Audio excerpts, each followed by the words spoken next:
All right, welcome everyone. Happy Monday. This is episode 6 for HCP. We got my boy Prime in the house doing double duty on here Hey, and hey, hey, working. hey, We got hey, Big hey, hey, hey. C's Paying those representing as bills. always HCN, and we got me, Lefty, from all the way from AZ. So, guys, we are gonna keep it simple today. We got some brief topics. We won't be spending a lot of time on a lot of topics. It's a slow season, but actually, we're gonna be able to incorporate a little bit more about what this podcast really was supposed to be, which is a bunch of homies talking shit. We've been sports focused lately on the last couple episodes, but this one is kind of this gives us an opportunity to branch out and really talk about the different things on our minds, and that we as kind of guys and men and grown men we gotta kind of talk about whatever. So it'll be a little bit different today. We'll be filling in some time, and with that we're gonna go ahead and get started. Maybe we'll get some special guests. In our realm there's a football team just got purchased in our realm, so maybe that rumor might pop his head. But we'll see. If not, we'll fill you guys in on the inside joke later. All right, so starting with the NBA Finals, I'll go ahead and I'll start that off. Now, I'm not too sure how many people are really keeping track of it and how many remember what our predictions were for the NBA Finals. Um, all of us in the chat, we all kind of said, or in the group, we all said that it was going to be Dallas in 6 and 7, and it is not looking good for 6. Prime and I went with 7, Dallas in 7, but that means that um, Dallas better get it together. So we still got a chance. Those that said 6 still have a chance, but that's looking pretty bleak. So we'll see how that goes. With that said, again, I'm not heavy on basketball, but I know Prime and C's are a little bit heavier on basketball, and then we'll segue into something else from that regarding basketball. So with that said, C's, what do you think about the NBA Finals so far? Oh man, it's a good series. It's of course I thought honestly fucking Dallas would have taken at least one game in Boston, but man, I think the key to the series is they're playing defense on Kyrie. Like Kyrie is he's not putting up good games right now. The only good player on Dallas is Luca. Luca is balling as he should. But Kyrie has not shown up, man, and it's kind of sucks because you could tell like the fans are booing him as soon as he touched the ball. They're booing him all day, and you can tell it looks like it's kind of having an effect on him because he's just not the same. His shooting is not good, and they're just playing good defense. But I still have hope. They're going back to Dallas. Hopefully they could win the both games in Dallas and then come back to Boston and take at least one game over there. Fuck. But yeah, man, it's an interesting series, and I'll tell you this: like I work, of course, I work in commercials, so I've noticed that the NBA is one of our advertisers on there, and like they're coming around with a lot more ads on Fox. So that tells me that the ratings are not doing good because they're trying to push the commercial to tell the people like, look, or tune in to watch the game, tune in to watch the game. Okay. If the game is like viewership and ratings going good, then I've noticed that NBA will usually turn down the volume on commercials. But since I think the ratings are not good, they're telling us, the people that run the channels, they're like, yo, increase the commercials. So that's trying to get the attention to everybody to watch the NBA, watch the NBA. So I think the ratings are not doing good because it's Dallas and Boston. Excuse me, and but it's like I said, hopefully Dallas comes back and ties the series up, and hopefully we get a game 7 because it's not looking good for Dallas.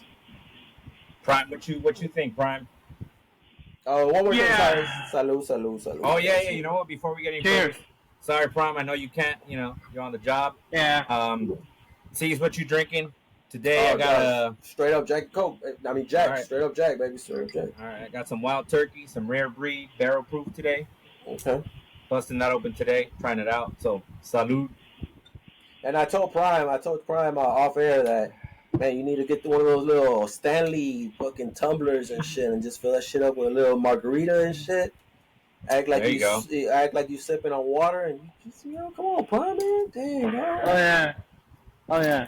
Or that other one, dude. That other one that's like the little like the little canteen, but like it actually has the shot already up top.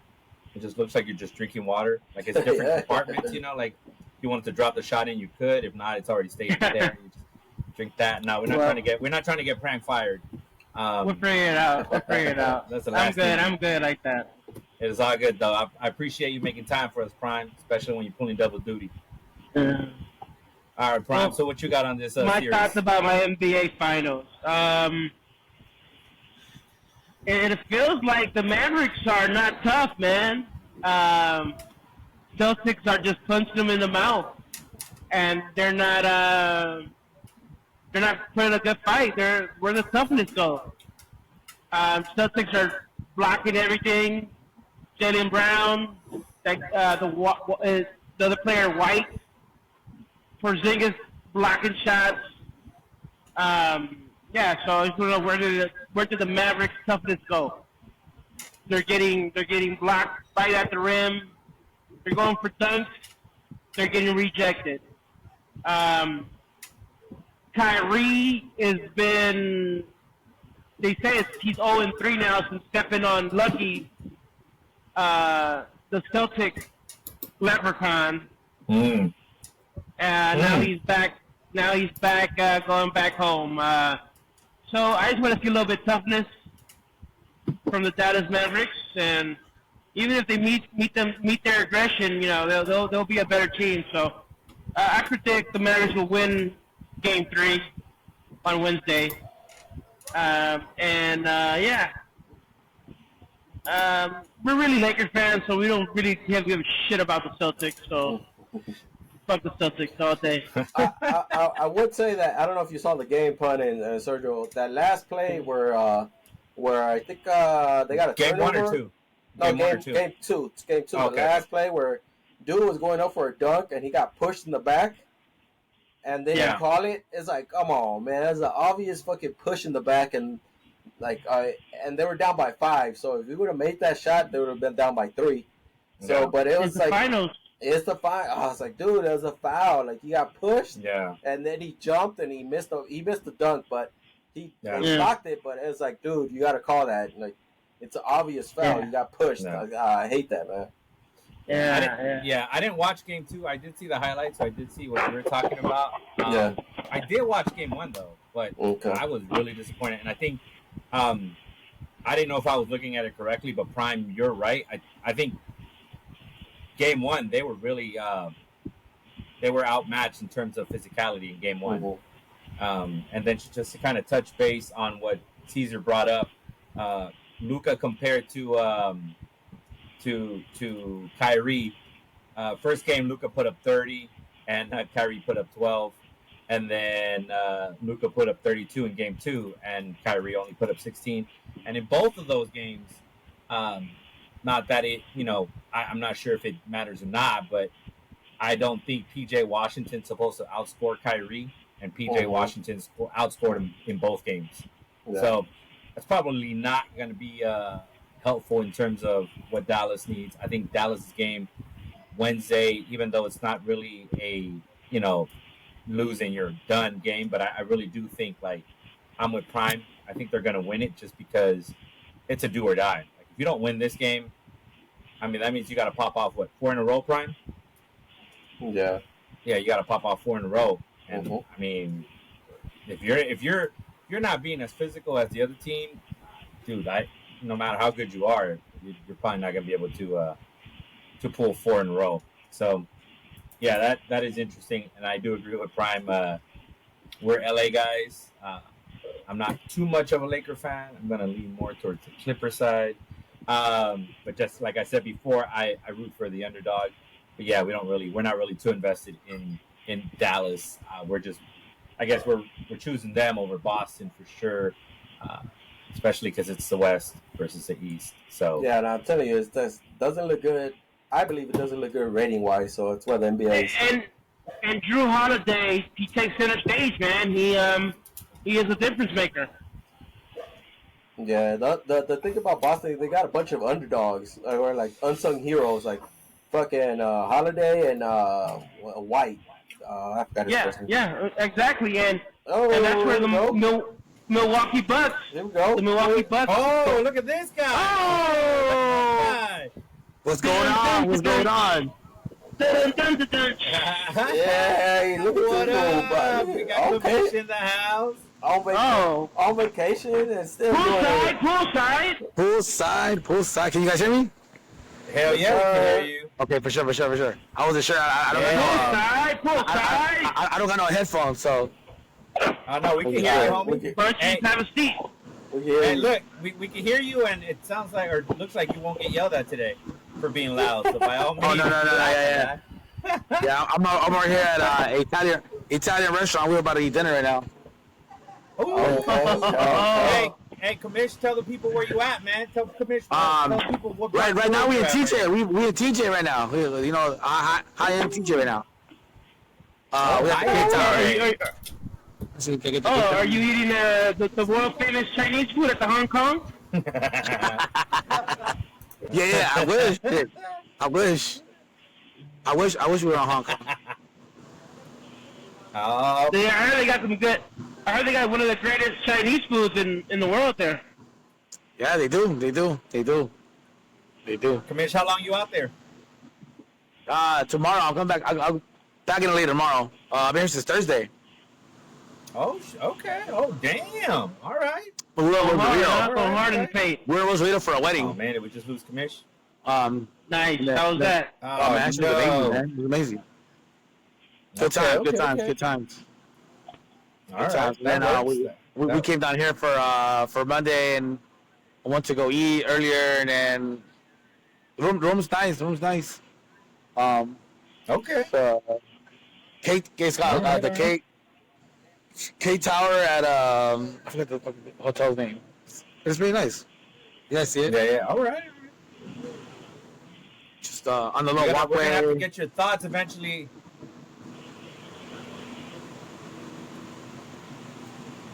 All right. We got. Hey, so what do you think about the NBA Finals, Bash? Man, so in the place that we stayed at, should have had no TVs, right? So I'm fucking watching the game on my phone yesterday, and you know, when they went down by 8, they went down to 5 in the fourth. I'm like, yeah, we got it. 5, yeah, they got down to 5. Okay. Man, we got it, you know. Fuck it. Right. I don't know what's up with the NBA, man. Them threes, they come too easy, man. Like, it's just like water to them. Shush. Yeah,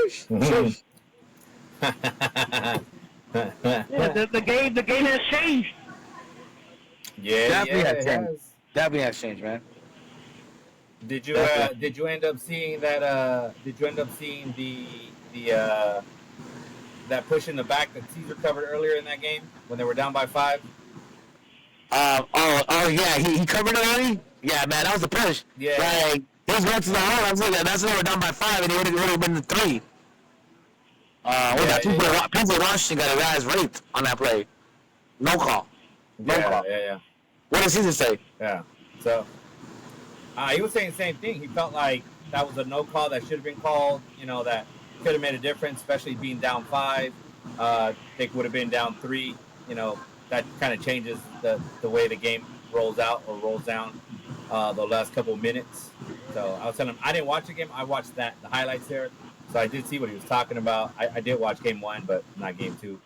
Yeah, no, I missed game 1 because game 1 I was getting ready to come out here to Rosarito, and I was packing, and I'm packing, and I'm getting all my shit ready, and I go to my girl's house, and then I get to her house, I'm like, hey, put the game on. And fucking Tatum's like fucking interviewed, talking about the game's over. I'm like, what? I'm like, what time is it? You know, because it gets it gets dark a little late in that already. It's like 8 o'clock and it's still sun. Yeah. So I'm thinking it's like 7:30. Yeah. I'm running around and I get to her house and I'm like, I put the TV on. I'm like, fuck. At least yesterday I got to at least see the fourth quarter on my phone. we were drinking and shit, and I watched it with one of the other guys. But yeah, it was sad to see, especially even see the highlights of the first game because they were up by what 30, 25 at halftime, and then they got back to only 8 in the third quarter. Like they came back in the third quarter like swish, smooth, you know. Yeah. So, what do you think about how's the series gonna play out? Last time we talked about the series, we had Money Mike said he thought the series was gonna go to Dallas in 6. Big C's called it for 6, and then Prime and I had said Dallas in 7. The projections are looking a little shaky, but be honest, what did you think before the game, before the series started? What were you thinking, and how did you think the series was going to play out? I saw you guys' last podcast, and I thought you guys were all crazy, especially Cena talking about we're going to win game 1. I was like, as long as you split, maybe game 2, but right. Porzingis was coming fresh, and I thought that was just going to at least take 1 in Boston. It didn't happen, but they have a slim chance to come back. Kyrie got a shot, man. Kyrie playing like LeBron and shit right now. Kyrie playing like LeBron, he's slumping like always, that stage didn't work. That stage didn't work and shit, man. Ooh, shots fired. Mish. So, Kamish, do you think this Wednesday's game in Dallas is pretty much do or die for them? Must win. Must win. It's must win, right? Okay. So that's a must win for sure. Mm-hmm. It's like lose. It's like coming back from halftime for an NFL game, right? You down 10 and first drive you got to come out hot. Because most you gonna get your ass whipped.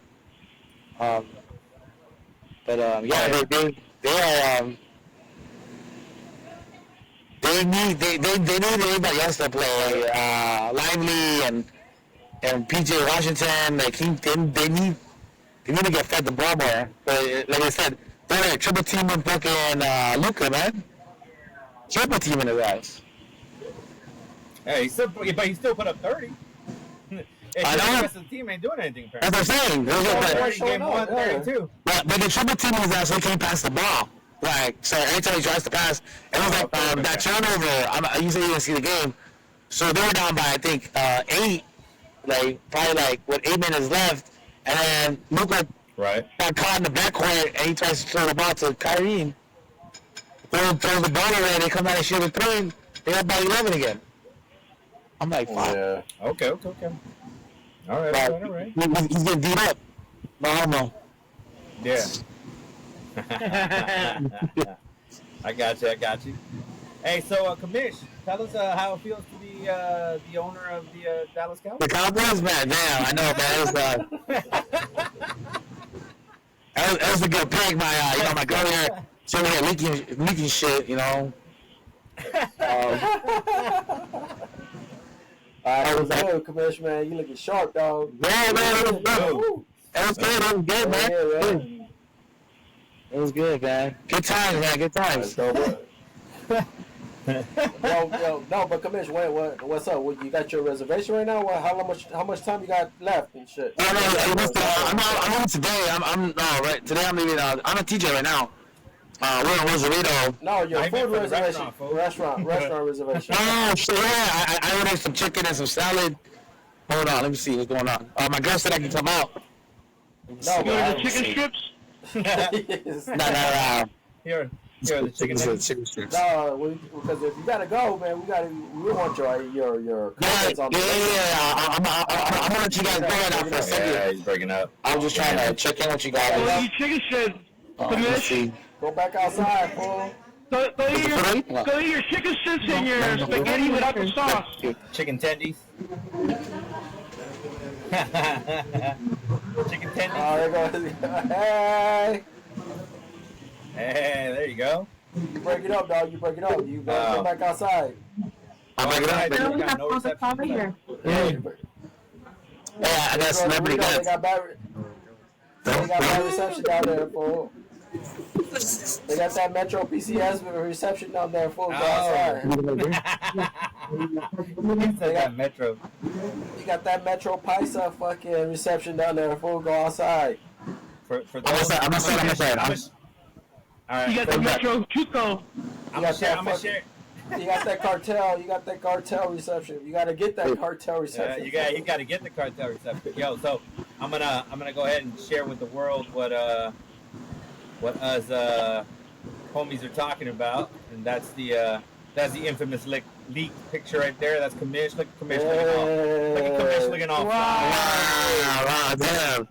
Look at that! Breaking news: the new owner of the Dallas Cowboys. Hey, your girl fucking broke the news too, man. We didn't. Yeah, she she's already talking shit. She was like, she look good. And I'm like, yeah, I'm like the Cowboys owner. I told her. She said, that's a good. I'm a leak it. She said, Fucking went from Jerry Jones to Jorge Jones. Look at that. Yeah, that quick. He looking like, oh shit, no pictures. Yeah. And then he quickly went to Dallas to go ahead and take a picture with his new stadium. So let's go ahead and share that with the world. Yeah. My girl actually loved that picture. My girl loved that picture this morning. The world, look at that. Commish. Look at Commish. The owner of the Dallas Cowboys. Man, shit's good at it, man. I was like, this is nice. You know, I didn't want to put it out there. I didn't want to tell the world that we were going to talk to the new owner of the Dallas Cowboys. But you know, you're here now. We got some connections. You know, we might be small, but we got some connections. Hell, we got the owner of the Dallas Cowboys here. So you know. Commish, owner of the Dallas Cowboys. What do you plan on doing with Dak? Is he your franchise? Are you gonna give him? Nah. I'm saying CeeDee Lamb and Dak gonna go. Oh, okay. Dak gonna go. We're trying to CeeDee and Dak's no good. Dak time is up. Dak time is up. Oh, you trying to go Trey Lance, huh? Okay. Hey, whatever's cheaper. That's the NFL talk, man. Hey, man, we're talking about the Cowboys, man. I'm so upset. You know, Caesar was talking mess about Ayuk getting his contract. I'm like, man, Ayuk better not sign for more than $25 million because shit. What the hell we gonna give Chase, man? Shit. We're gonna give Chase under $40 million? Goddamn. Yeah, so supposedly he turned down 26. Oof. So I'm like, oh, he's at Ayuk did. He turned down 26. So I'm like, oh, so Ayuk is asking for 30. He's probably asking for 30 or 32. But as I say, he's not gonna get that though, Caesar. Shit, dog. That's a lot. Hey, that's you gotta go big. Hey, you go big or go home. Hey, that's it. You know what though? Hey, but you know what though? He's probably asking for 30, 32 so he can get 28. Yeah. Yep. So, I mean, 30's a lot, bro. 30 for Ayuk? Yeah. Jefferson is what, 40? 40? No, what's his total? Oh, his overall 35. 35 a year. 35? Yeah. 35 a year for Jefferson. Yeah, 35. Everybody goes higher than 35. No. Except for Chase. The next is A.J. Brown at 32, Amon St. Brown at 30, Tyreek Hill at 30, Waddle at 28, so that's a reach, and Devontae Adams at 28, and then Cooper Kupp at 26, Devontae Smith at 25, and Nico Collins at 24. Yeah, so he should be around. Of course, he should be around Nico Collins, Devontae Smith. But he's trying to shoot up there for fucking Tyreek Hill, Jalen Waddle money and shit. Yeah, that's what I'm saying. He's killing me trying to sign that deal. Like he needs to take what they offer. Like, don't be trying to run my Bengals, man, because we ain't got that much money, man. Shit. So you think Chase resets the market for receivers, or do you think he falls under that 35? What happened? Do you think Chase resets the market for receivers, or do you think he's under 35? a I year. think he resets it because Jamar Chase Uh, is worth it. okay, yeah, totally right. He's worth it. The Bengals want to sign him, and they are going to sign him. But I think he's going to be the first one that's going to bust like an Otani deal. Like somehow we do it after. I don't know. I guess football can't do that shit. But I don't think you can do Nah, that in football. You no, can't do yeah, deferred. yeah, yeah, no. you can't defer money. But It sucks if you I don't do know, it, but man. yeah, I don't know, man. I don't know. They're going to be broke. That's how we gonna sign T Higgins. That's the way yeah. they go. That's the way they go on Mixon because we got to pay Chase and fucking Jefferson killed the market. And then like you said, Ayuk trying to get 30. Ayuk's gonna get lucky if he gets 22, man. You better tell him. She's like, you better be an agent and call his ass and tell his ass he better take that $24, 24 mil, 22. Because Nah, he ain't man. getting more. You know, I, He ain't getting you know, more. at the, at the end of the day, you got to be on the player side. Go get what you think you deserve and shit. Just like anybody, just like every other employee, go get what you think you deserve. There you go. That's the rule. That's it. That's what you got to do. If he thinks he's worth 30, go get it. And that's it. And I'm sure the rest of the players are like, hell yeah, boy, go Oh get yeah. that shit. Oh yeah. Oh, Go get that money, shit. Hell yeah. Oh, 100%. You know, Chase was hitting up Jefferson right away. Like, yo, hey, good looking out. Like, Hell Hell yeah. wait, yeah. wait, The Bears too, about man. to get 30. I'm about to get 38, 40. Yeah, man. Yep. So, So yeah, it's like it's give and take. Like, yeah, it's good for the player, and you root for Jamar Chase, and I root for our youth, but of course you root for the fucking your team also. So it's like you gotta pay somebody, and you gotta sacrifice. Somebody has to get chopped. Okay. But let me give you this synopsis. If Ayuk doesn't sign with the Niners and he goes somewhere else, the Niners are still the same team to me. Yes and no. Because it's like you need that outside threat. I mean, Debo is good, but he's not the typical wide receiver. Yeah, I think it hurts Devo. Yeah, or like Brandon Ayuk is your typical wide receiver. He goes out, makes a slant, or deep route, boom, he's there, catch the ball. That's what you want. Debo is not that. They got the dude Jawan Jennings, who he's tough third down receiver, but he's not Ayuk and shit. He's a little bit slower. But and Jamar Chase, fantastic receiver. Fucking anybody. Oh yeah. But Every team would love him and shit. what I was trying to tell you, I don't know if you understood, but I mean, how am I as an owner or as a franchise going to pay Ayuk Ayuk. 32 million, and he's my fourth best player. Like Kittle, freaking Debo, fucking McCaffrey, they're all getting the ball before he is, and that's why he's good. He gets over because of them. He's not good by himself. He's trash, Caesar.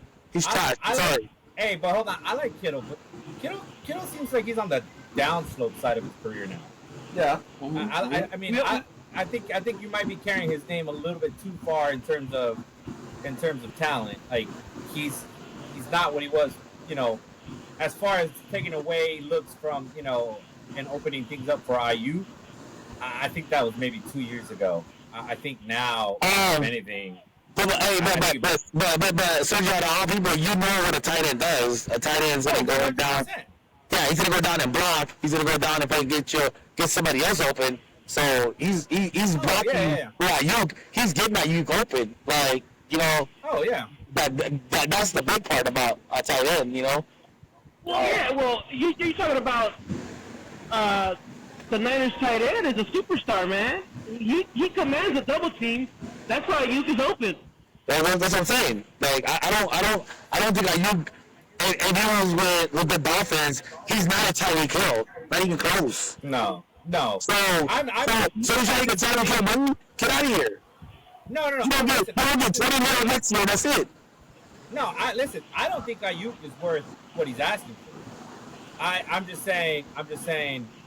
Kittle is not what he once was. But I don't. I agree in the sense that I would not pay Ayuk what he's asking for. As an owner, I wouldn't pay Ayuk what he's asking for. Kittle's on a downhill. Debo, I love Debo, but he's on a downhill because he was telling his damn year. McCaffrey got another upgrade, and he was hurt every damn year too. Um, Ayuk is probably the healthiest Niner. Maybe he's got that going for him, Yeah. but other Yeah, than but I'm that, not gonna handicap. I'm not gonna handicap my team for an Ayuk.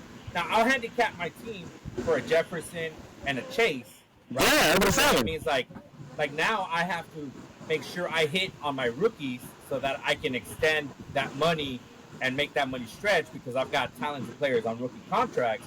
So I see that part of it. I wouldn't do that for Ayuk. Ayuk, I think, is a valuable piece to a team that is contending that is not the Niners. Like, And that Yes, that's what I'm saying. Not the Niners. Not and the Niners. that's Like, I don't think he's going to get not signed the by the Niners. Niners. Yes, correct. and that's why I think the Niners drafted a receiver this draft, Ricky Purcell, who's looking good, and fucking keep your eye on that fool. But I think Ayuk should get paid, but at the same time, after the season, either Debo or fucking Ayuk is getting traded for sure, because you can't pay all of those motherfuckers. And then Niners, of course, they got fucking Trent Williams, who's gonna be asking for a fucking new contract also. So you still think that Ayuk's going to sign with the Niners? I think so. I think so. Yeah. I think they'll pay him. Yeah, I think they'll pay him, but after that, they'll get rid of that money. Like fuck that. Like we don't want to pay him no more. You know, because like I said, their Super Bowl window is still open enough where they can make a run. But after this season, I think they gotta pay Purdy. And once you start paying your quarterback, then that's it. You gotta fucking cut your losses somewhere else and shit. So yeah, man, it's hard, but I think he is gonna get paid. I think he is. Because I mean, if he gets traded, he's not gonna get the money if he gets traded somewhere else and shit. I don't think so.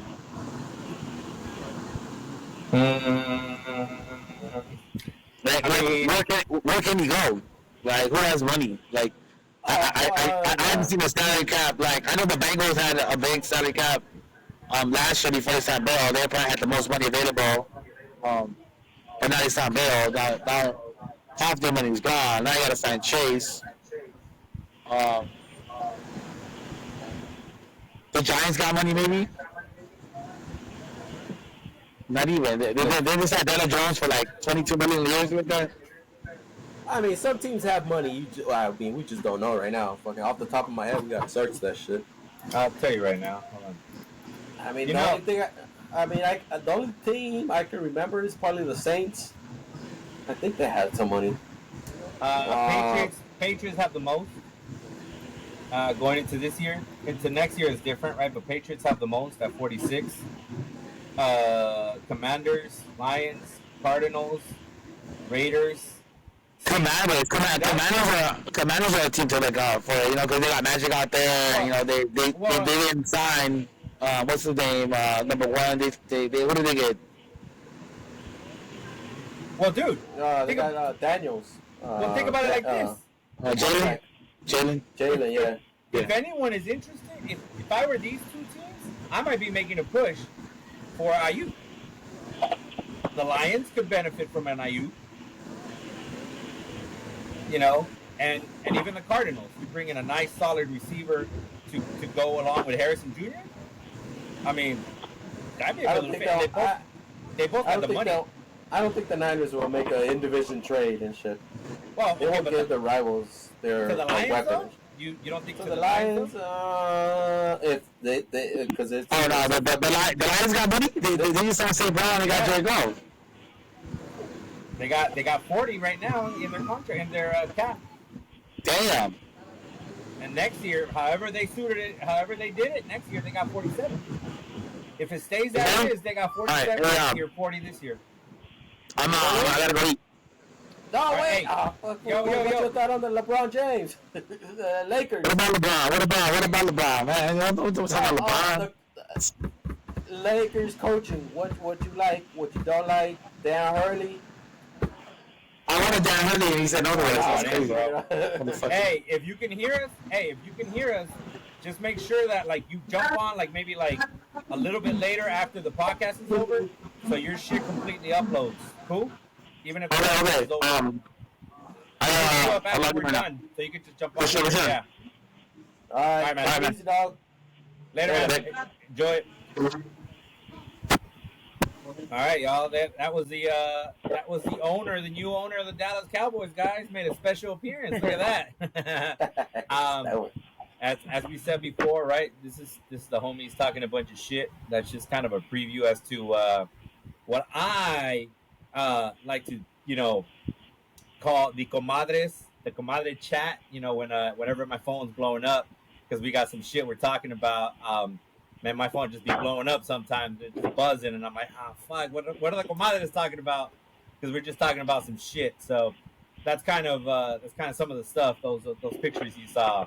That's some of the stuff we bullshit around with. So that was a little peek into our world. All right, so I think we were talking about the finals right before he jumped on. Now I guess we can jump on to the segment of Hurley, Yeah. who pretty much rejected that $70 million offer from the Lakers. He turned that shit down and said, "Yeah, no, I'm going to go back to get some more championships." So, who wants to start? I don't know if Prime or C's, you guys want to take lead on this one, but Go for it, Prime. What you got? Yeah, I mean, I think it's a gift and the curse, man. You know, he has something good in UConn, and why not go for a three-peat? If you can, go for it. I'm pretty sure the NBA will always be there for him. Hurley is not a West Coast guy. Okay. Yeah, what I think about it is, okay, you didn't want it, let's move on. They're saying that Jay Wright, it's another stealth candidate. He won a couple national championships, and I wouldn't mind having him. He has a championship pedigree. At Villanova, yep. Yep. So we'll see what happens. If not, Lakers always go Hollywood. JJ Redick, which you know how that is. Yeah. He'll probably get fired after LeBron gets out of here. Anyways, but yeah, I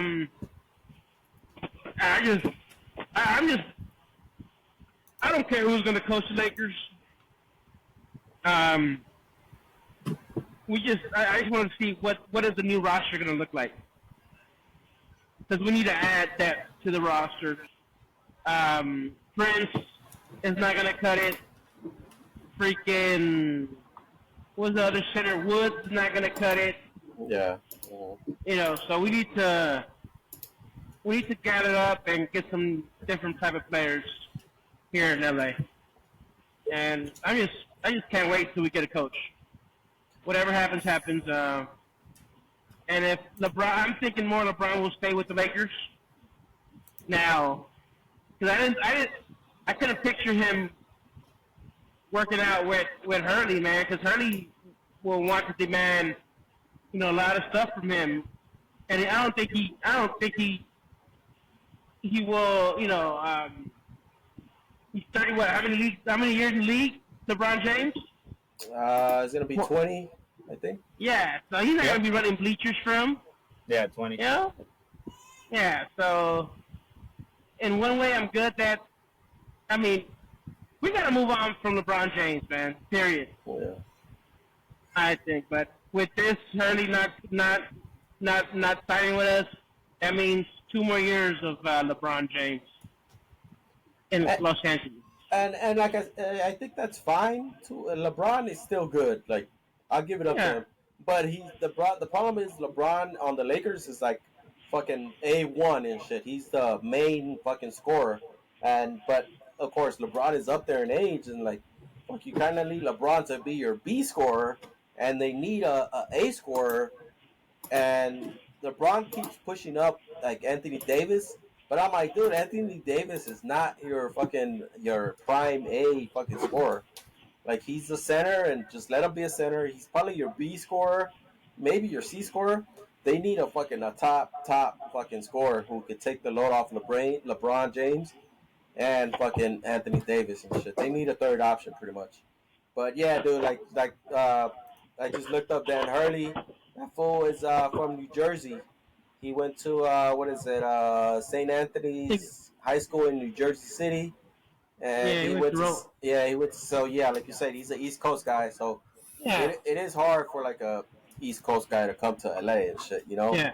And I'm sure he had his family up there established in Connecticut, Oh, so sure. I think that probably the reason why he said like, nah, I'm good and shit. And like I agree with you, like I think he is going to get more offers from the NBA because he's won back-to-back championships. The only thing is like it's college basketball. I don't think it's college basketball is not as important as it was before, probably 10 years ago. Now it's just like, it's college basketball. Players come and go, one and done season, and they go to the NBA. So it sucks for the Lakers because it's like fuck you. Nobody turns down the Lakers, and like somebody Yeah. did turn down the Lakers. That sucks and shit. But at the same time, it's like, all right, good. Like let's move on. Fucking go get the other coach that you guys have in mind and shit. But of course, I think it all comes down to LeBron James. Like if the coach is gonna come in, the topic is always gonna be you got to coach LeBron James and his little group, and not just that. Like you got to deal with this clutch sports little group over here that's fucking building their little empire and shit. And I think Dan Hurley saw that and was like, nah, I'm good with that. So we're stuck to LeBron James until he retires, and I think until he retires, then we can move forward. But I think the next coach is going to be JJ Redick, or like they even said, what is it?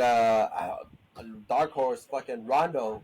Man, I wish fucking Rondo would fucking get a fucking chance to coach the Lakers because, like, I've heard he's good and he knows what he's doing and shit. So, well, but we'll see. We'll see. I think honestly, he's gonna be JJ Redick, and like you said, until LeBron James is fired, then JJ Redick goes along with them because they're looking to. What this tells me about Jeannie Buss and Rob Pelinka is they're looking to move along from LeBron James. Like, let's move along, but they're they're stuck to LeBron James because he wants to play with the Lakers. He knows he makes the more money here, and that's it. That's where the Lakers stand and shit. And my fucking idea still stands. Jeannie Buss is gonna sell the Lakers to LeBron James because that's how the shit works in the long run. I was just about to ask you too, where you sit on a couple of things. Nah. One. No way. Is Cronin still on your radar? The UCLA. Hell yeah! All right. That's exactly who I thought about when I saw the story about Dan Hurley rejecting them. I'm like, dude, go get fucking Cronin, UCLA. He's right there. He's already. What is it, Jim or John? I think it's Mike. It's Mike. Oh, Cronin. Mike Cronin from UCLA, head coach. UCLA Bruins head coach, college basketball head coach. Cronin. What has he done? Bitch, what do you mean? What has he done? He's left the UCLA Bruins to fucking the tournament.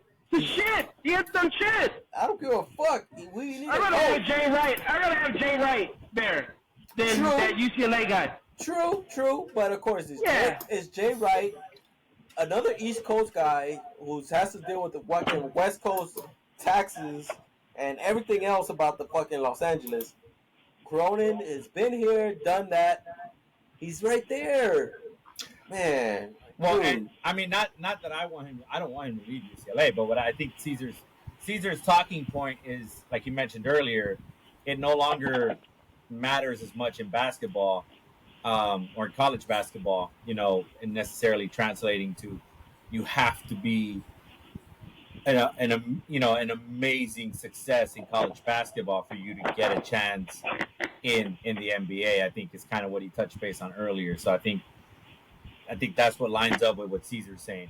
Again, basketball is not my biggest thing. I was just bringing that up because early on, before, if you remember some of the podcasts, before we talked about Reddick or before C's brought up Reddick, he was on the Mike Cronin train, Mm-hmm. which I was like, no, man, don't, you know, leave Cronin at UCLA.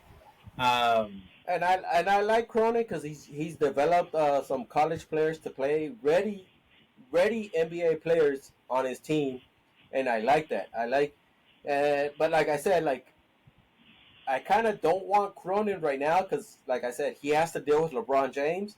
But once LeBron James leaves, I think Cronin should be a candidate for that head coaching job because I think he can bring college players into the NBA, develop them to be great NBA players, and there you go, win championship for the Lakers. That's my Mike idea. Cronin overall record is 480 wins to 224 losses. Is that good or bad? He You has a said, win. He has a winning percentage yeah, you said of 480. 6.28. Did you say 480 to 220? Or 480. yeah, yeah. So I mean, And Jay Wright at 642 oh, to there you go. 282. There you go. But I mean, look, trust me, I like Jay Wright, but I don't think he'll leave Villanova. He's getting paid He's a lot not. of He's money. not a Villanova. Where's he at? I think he's a sportscaster. Oh, he left already. Fucking. Yeah. He's 62 years old. Oh, okay. I thought he was at Villanova. So he's a analyst channel NCAA. I think channel 2 or something. Okay. Well, if he's available, he wants to come, fine. But of course, like I said, you got to come and deal with LeBron James. I think that's part of the reason why Dan Hurley didn't come because he has to come and deal with LeBron Can we James. bring Phil Jackson back from Montana? Phil, we need you. No, Oh, fucking Jay Moore. Jay Moore would not love that shit, dog. No, please stay your ass in Montana. And you know who Jay Moore is, right? No. Oh fuck, Jay Moore is Jeannie Buss' fiance. Oh. And Jay Moore is a comedian, right? yeah, Or some shit. yeah. Oh, He's okay. an actor, So comedian guy. Jimmy Buzz Garrote. Yeah. All right. He'll be like, nah, I'm good with Jeannie's. Yeah, that fucker stays in Montana. Leave that for Hey, it's business, baby. It's business. You want chips? What you want? You want chips or you want fucking exit first round? Nah, dog, no. No more. I would. Even though I would love him, but no. He's too old. Fucking, you saw him at the fucking Kobe fucking statue unveiling. That fool could barely Yeah, he walk. was hurting. He could barely walk. No. Yeah. Please, no. All right. Well, But I agree upon. We need a better roster. We need another scorer, and we need to re-sign Vanderbilt or what's his name? Yeah. Yeah, we need to re-sign Jared Vanderbilt.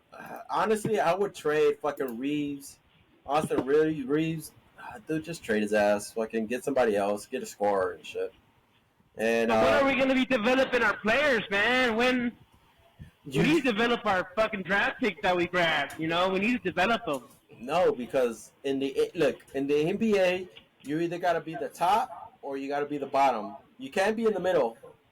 In the middle, you're stuck in no man's land and shit. So the Lakers are kind of at the top because they're an older team, so they can't have rookie players on their fucking team because LeBron is gonna be like, no, fucker, you're a rookie, get the fuck out of here and shit. Until LeBron James retires, sorry about that. then you can start developing your rookies and shit. Because if you remember, when LeBron James wasn't there, the Lakers had fucking Brandon Ingram, Hart, fucking Julius Randle, Lonzo. They got Zubac. Then They had a fucking good ass team, fucking young ass team. Yeah. But Yeah. of course, they traded all that Jordan away. Clark. They traded all that away to get LeBron James and Anthony Davis. So they sold their fucking future to have immediate success. So it's give and take. Like, man, once LeBron James leaves, then you can develop your fucking rookies and your second year players. He's still there, and he's still gonna sign with the Lakers. So you have to deal with LeBron James. That's just it. Shit, man. All right. So let's go ahead and break up the Laker talk and the basketball talk with some kind of some hectic, some craziness here. And speaking of craziness, let's go ahead and touch base on Ryan Garcia right quick. That boy is going downhill quick. Salute to Ryan Garcia and his career, and to going down the drain. Stay off that perico. Yeah, he kind of tweeted. He tweeted this kind of funny. Both Trump and I are in jail. Oh, I don't know if he's in jail, but I know we got convicted. This sucks, but I love Jesus. I will be okay. Posted 1 day ago.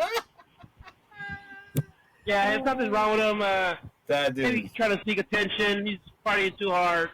They said to trash his. He trashed his room and trashed the hallway. Yeah. I mean, he's a rock star. What do you expect? That sounds like the commish in Vegas. No, I mean, yeah, man. He's. Oh, go, Sergio. Go. I was gonna say, I think it's like, obviously, for me, when I look at that kid, and because I was keeping track of him, kind of really before he blew up, I would really look into, some of the stuff he would post or whatever, and I was following him along. It just kind of feels like he fell in with the wrong people. Like he just kind of got suckered in, just to like surrounding himself by those that don't genuinely care about what he is or who he is, and his success to kind of keep going forward, right? It's just like, fuck it, we living in the moment. We kind of just leeching off of you. What's that saying? Dime con quién te juntas y yo te diré quién eres. Basically tell me who you hang out with and I'll tell you who you really are, right? Like, I think he kind of fell hard into that shit, and this guy Lefty came with a mom burst. Hey, I mean, am I wrong though with him? Like when you look at his shit, am I wrong though? I mean, the boy's on some shit too, bro. And it's like he's on a whole nother plane, my guy. So it's like it's kind of disappointing to see. It is somewhat funny to just see the shit that he says, and how the guy's a victim now all of a sudden. But no, I mean, it's a little sad to see his career just kind of just CTE and shit, man. Come on. I mean, there might be some of that shit too, bro. But I mean, CTE, ESPN. He's got that Antonio Brown shit going. Yeah, man. No, like I agree. He's like, man. Ever since he got fucking knocked down, what is it, Gervonta Davis? Fucking fucked his ass up. Ever since that fight, like, man, he's just been just down, dog. Like, man, and like you said, like, you follow him because he's Ryan Garcia. He's a Hispanic and shit. Like, all right, cool. Yeah. You see his videos. He's punching. He's a fast puncher. He's a tough puncher. He's a big puncher. But like, man, like, dude, like out, like in the ring, he's fighting. He looks good. But outside the ring, it's like, fuck, just like so much distraction, so much use that you don't need. Like, man, like, dog, like, just calm down. Like you said, like, fucking. Hopefully, he can find another group of friends or trainers or somebody just to be like, yo, fucking just train. Go fucking up to Big Bear and fucking train your ass off up there. Live the fuck up there. Stay away from fucking Hollywood, Beverly Hills, all that other bullshit around. Yeah, and man. Stay away from Oscar de la Hoya, of course, and shit, Stay away from your supplier. Yeah, for real, dog. Because it's like, man, like he's just all over the place, man. And I feel sad for him because it's like, dog, you were good. What happened? Like, yeah, man, he had some. Like, he had it, bro. He had potential, man. It's like, man, stay away from the drugs. And of course, like he failed the David Haney drug test, and he said he didn't do it, but now he's like fucking being arrested in fucking Beverly Hills hotel, fucking for just destroying property. That means he was fucking probably drunk or on some drug shit. Some shit, yeah. And it's like, dog, like, and then I don't know. It's just you're just like, dude, like, what are you doing? Yeah, man. Somebody that cares enough needs to pull his ass away and just be like, yo, man, we ain't doing this, bro. I'm fucking pulling your ass away from everything. Yeah, I'm man. fucking hitting the reset button on your dumb ass. It's crazy, man. And Prime, what you think about Ryan Garcia? Sorry, C's, go ahead. no, you just wish him the best, man. Like Yeah. you just want to be like, yo, like fucking. Hopefully, you could get your shit together and pick up. Hopefully, he fights again with David Haney with a clean fight this time. But Mm-hmm. Yeah, who definitely. knows? Who knows, man? He's a youngster, man.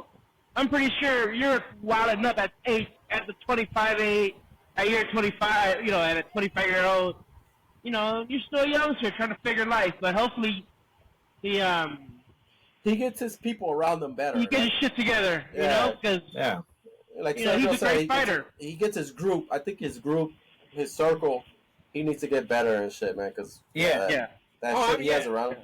No, yeah, no one's expecting. Like, I would never expect a 25-year-old with his success and the money that he's making to not make some stupid decisions. I mean, shit, we made stupid decisions, with way less money or no money. So I mean, I get that part, but what I'm saying is like, it there's an aspect to it. Like, there's a threshold to the stupid shit you do, right? And I think like he's kind of gone past that threshold right now, and he needs to hurry up and kind of get back under it before it all just crumbles, Because before you know it, bro, he's gonna end up like fucking Antonio Brown with no money, bro. Yeah. And I think that's what I'm like. That to me is what kind of bothers me the most. Is like, yo, who the fuck is around you that's just ruining your shit? Who doesn't really give a fuck about you? And like, I'm not gonna sit here and say his family doesn't care about him to say, yo, man, we got to pull you apart, right? Because at the end of the day, no matter what anyone tries to do for you, if you don't care to do it for yourself, it ain't gonna matter. So if Ryan Garcia doesn't really give a shit about listening to people trying to tell him like, yo, man, gotta change that inner circle, Yeah. Another tweet. Sorry to interrupt you. No, you're good. Another tweet says, "I feel like I'm Ryan Spears, aka Britney Spears. This sucks. I never hurt anyone. I only ever loved everyone, prayed for people, and tried to make a change in this cruel world. I love Jesus. I love Christ, Jesus. Amen. I love you, Christ, Jesus. Amen." Wow. Yeah, he's on one. He says he cites incredible stress after arrest for felony. Yeah, I mean, he's a rock star, man. I don't know, man. He needs to get his shit together. He can go down as one of the greatest, or he can go down as one of those where you're like, fuck, dude, he would have been amazing, And yeah, that's gonna suck. But hey, it is what it is, man. That's life, that's sports, right? And when you get success that early on, sometimes it can be a bad thing too. So we'll see. We'll see if we look back on this podcast a couple of years later, and maybe Ryan Garcia is a better place in terms of his life, not in a better place in terms of heaven, just in an actual better place. So we'll see, man. We'll touch base back on that. Moving on to that, you guys want to kind of talk about a little bit of baseball? You want to talk about just the standings right quick? Dodgers is still, I know Caesar likes to talk about, it's still early in the season, but Dodgers got a healthy lead in the West. They're about 8 games up on San Diego. At 41 and 26. That's not bad at all. I mean, they got the best record. Well, they're second best record in the NL. Yeah. And in the power rankings, they got the Yankees first, Philly second, third Orioles, and the fourth Dodgers. So. And the Dodgers, the Dodgers that just had a series with the Yankees, and they beat them 2 games out of 3. They did. Mm-hmm. Yeah. So. Yeah. And hopefully that trends up. But I like our positions. Fourth is cool. We're number 1 in the West for sure. In the National League. Well, Philly's 45 and 20. I think Phillies and the Dodgers are going to be there at the end of the day. Yankees, who knows? We'll see what happens. But, you got your Guardians, you got your Orioles, the Royals. I really don't see a a team that could beat the Dodgers or the Yankees, man. But we'll That, see. We'll see what happens. that's what you think, but once you get into the playoffs, it's like the whole Uh, mentality just yeah, changes. Everybody's at yeah, zero you're right. record, zero losses, and they just play and shit. So You're right. that's what I hate about. I mean, I don't hate, but that's what I like. The Dodgers always they think they're gonna win the World Series, but they always lose to a wild card team. It's like fuck, man. Like, might as well Yeah. fucking Yeah, suck in the fucking during the season and shit. Yeah. yeah, Yeah. we'll see. Yeah, I'm with Caesar. We'll see Like, what happens. I love that my Guardians are on, in first place in the Central and the American League, but I kind of try to keep my emotions, like in check. Um, I do keep track of them. I do watch some of their games. Um, but yeah, same. Like I don't feel like they've really played anyone that kind of would give us a better indication that where we're at. Now we played the Yankees in a 4-game series. We lost 2, we won 1, and then 1 got rained out. So I don't know how that would have gone, but I'm looking forward to the next time they play each other. But I don't think that's till the second half of the season, or sorry, second half of the season, where we play the Yankees again, just to kind of get an indicator. We haven't played the Orioles yet, so that would be another one to kind of really identify where we're at. We play the Orioles at the end of the month in June, so that'll be kind of good to understand where we're at there. But I like not really being mentioned in the top 3. I think prime we might be 5th in the power rankings that you might have been looking at.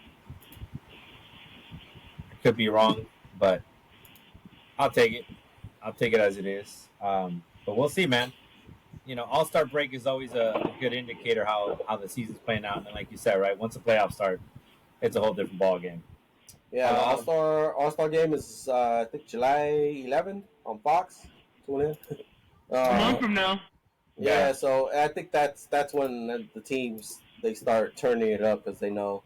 But yeah, dude, like to talk about Dodgers, sorry, sir. No, you're good. Okay, Dodgers are doing good. Mookie Betts as a shortstop, he's playing good.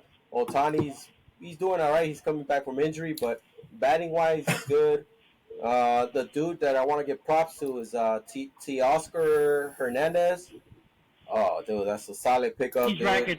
Yeah, solid pickup, man. That's why I love the Dodgers and their free agent signings. A+, man. Oh, also, Yamamoto, man. Yeah. He's 6-1. Yeah. That's with what they need too. 2.41 ERA with 81 strikeouts. Yeah. And 31 innings. That's our ace. Yeah.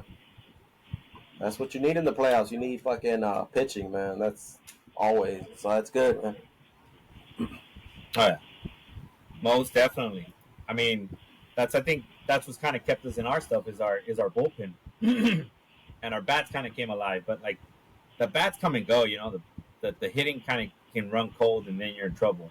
Your pitching's what's got to stay solid the whole season, and I think we got a pretty good bullpen. I think that's kind of what saved us in the past. That's kind of what helps us. I know we've got our best closer. It's got 19 saves, so he's right up there with the top dogs. So, like I said, we'll see. Like Caesar said, after the All-Star break, that's kind of really when you start to really focus. It's a long season. If you got nothing else on baseball, that's where we'll leave it on baseball. Aside from the guy that got a lifetime ban for gambling, The Padres got a lifetime ban and for gambling, and I think there was some other guy too. And I think is it also for the Padres or is it for another team? He's also being investigated, but I don't know. Oh, I don't know. I think there was a second guy. Yeah, I think there was a second guy, but lifetime ban. Holy shit! I was not expecting that. I never heard of the guy before that though, so I'm not sure. Yeah, same here. Yeah, I'm not sure what he was or who he was. Maybe Padre fans can, if anyone ever sees it, they can comment on in the comments and let us know if he was any good and if he's really a loss. I have a feeling he probably wasn't. Wanted to touch base on an interesting subject. Again, I'm not heavy on soccer, and I'm not as well versed in you guys in the world of soccer, but I did see something that was really interesting and I wanted to get your guys' thought on it. Um, there is a player, I think it's for Real Madrid. You can, or sorry, Real Madrid or Madrid. You guys can correct me on his name. I think his first name is Vinicius or something like that. Um, Yeah, Vinny, yeah. So Brazilian. and so he I guess you could say what he's like Afro Latin descent.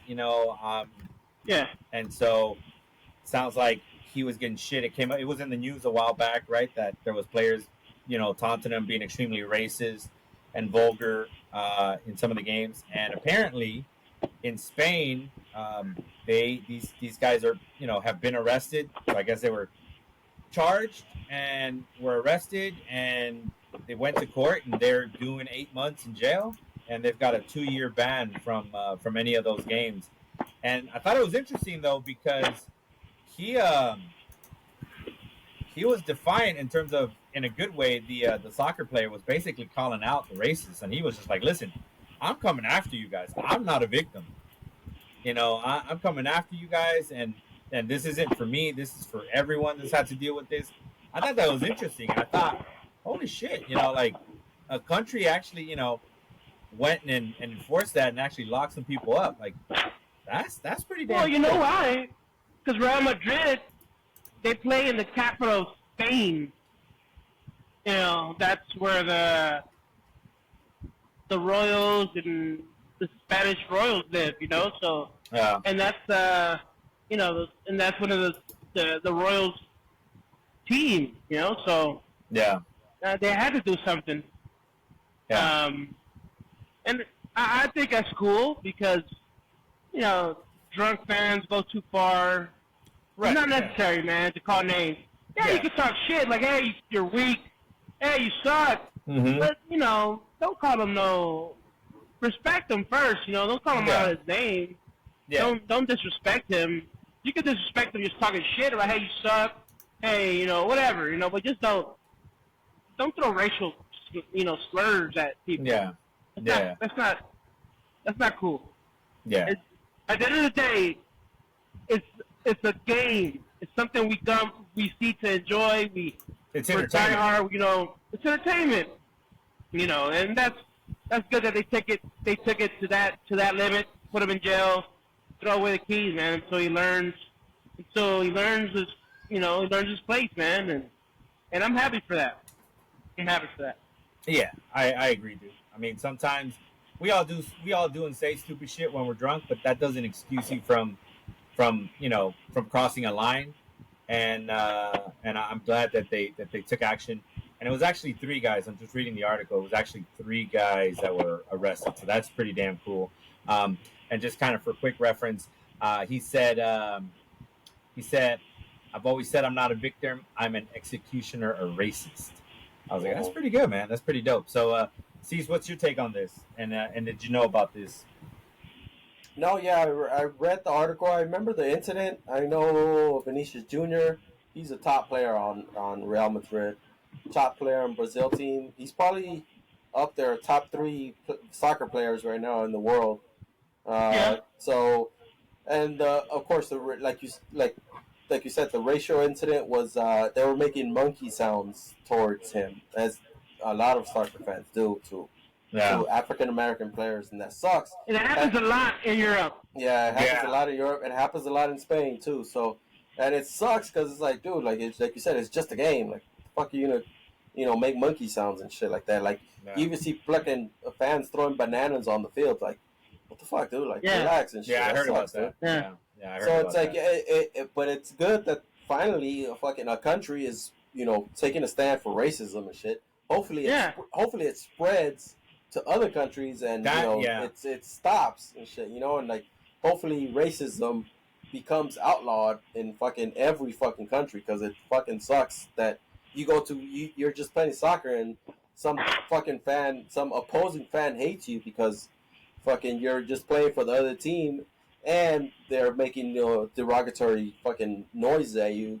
But hopefully this continues and other countries fucking catches on and be like, yo, fucking if we catch you fucking making racist comments, racist sounds, objects being thrown, we're throwing your ass in jail and we're banning you hopefully next time it's for life. Because 2 years, it's like it's all right, but I mean it's great, and I think Vinicius Junior, I think he's happy, and hopefully it continues to other countries because they don't deserve that shit, man. Come on, nobody deserves that shit. Yeah, yeah, Yeah. yeah, for sure. No matter if you're black, no matter if you're white, Chinese, brown, purple, Latino, whatever. you Yeah, know, homosexual, whatever. yeah, They yeah. just No. play, just So play. good, As long gay, as, you know, yeah, just play. just play, and as You know, long as you're is good. homosexual a correct word or just gay? Um, Homosexual's good. Homosexual, Yeah, it's gay, good. whatever. I mean, Yeah, all right, all I look right. at it like Cool, this, dude. cool. As long as you're not trying to be derogatory with it, you're trying to cover some bases, and that's all good with that, man. Yeah, I agree. Which I find it interesting, right? Because then it's like I know when there's the Mexico games, it's like there's been some controversy there with With the with word, the goalie when they kick uh-huh. off and shit. Yeah, yeah. Yeah, They yeah. say they say the p word. No, Yeah. They say puto, puto. Yeah, but puto is not. To Puto is me, not a homophobic slur. Yeah. Puto's you a hoe. Well, I mean, technically. Money oh, Mike. Hey. What's up, guys? What's up, Oh, man? welcome. I was doing some outside, landscaping. okay. Yeah, Money Mike is in the house, everyone. Look Salud, at salud, that. salud, Salud. salud, Salud, salud. Money Mike. Salud. Yeah, thanks for jumping on, Money Mike. For sure. What are you guys talking about? So we were just talking about, I don't know if you heard, but the soccer player for Real Madrid, Vinicius Junior. He had that incident where fans were being super racist to him, doing some real vulgar shit, and apparently these three fans were charged, arrested and charged, and actually are serving prison for that shit. They're gonna be doing 8 months in prison, and they got a 2 year ban This from the guy. games. Yeah, that guy right there. So That's funny that you say that because my cousin just came from Utah. He brought me that jersey. I'm like, all right.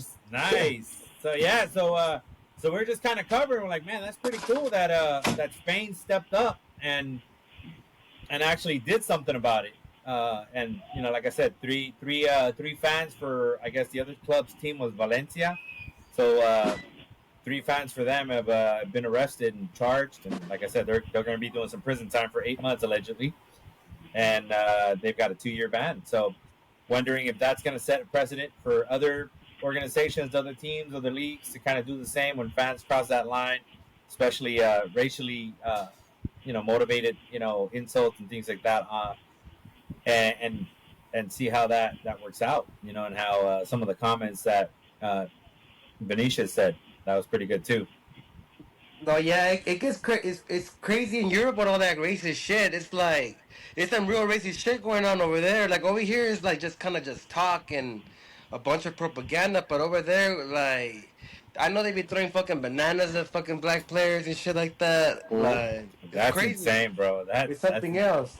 Yeah, that's intense. We were just talking about that. Yeah, that'd be crazy. Like you said, like if they fucking catch him on camera and boom, arrest him like fucking a week later, like, yo, we got video evidence, yo ass throwing a banana on the field. You're being arrested, you're going to jail for a year and shit. Like, yo, that's Yeah. weird and shit. Bro, and it's like to get into that stadium, to get into any stadium in Europe, you need to put your ID or your passport. That's Oh, crazy shit. though. Oh shit, really? Yeah, that's crazy. Yeah.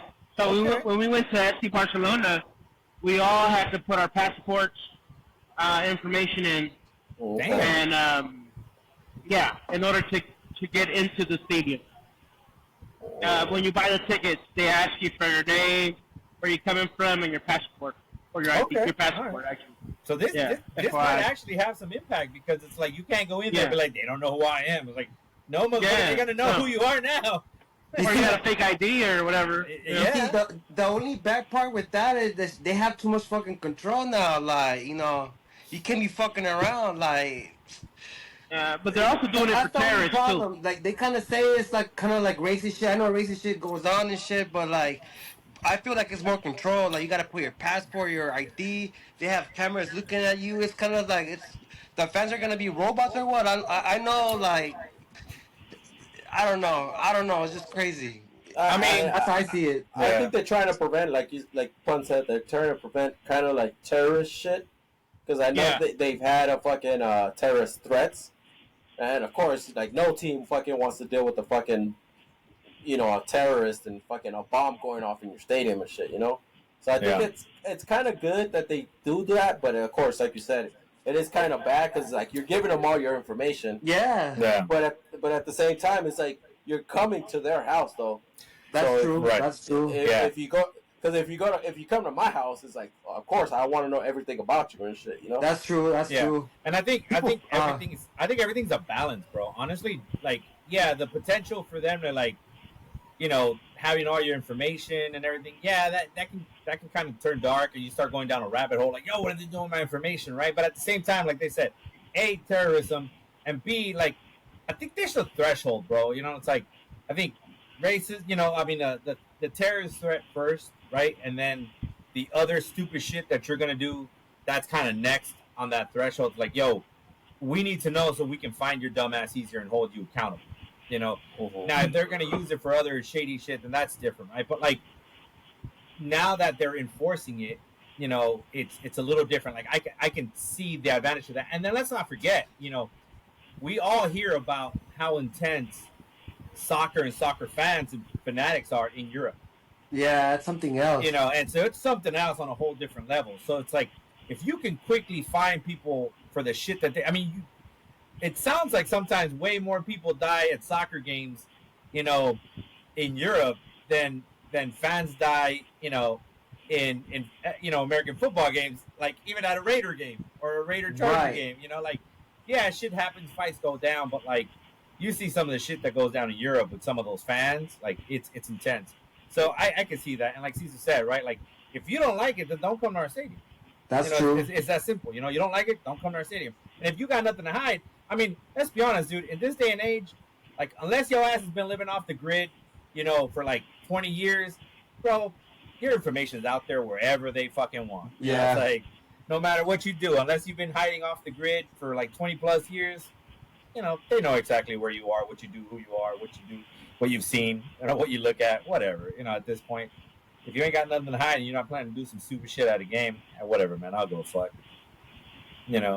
But yeah, we covered that, man. We covered NBA Finals, how our predictions about Dallas taking the finals That's not looking too crazy. good.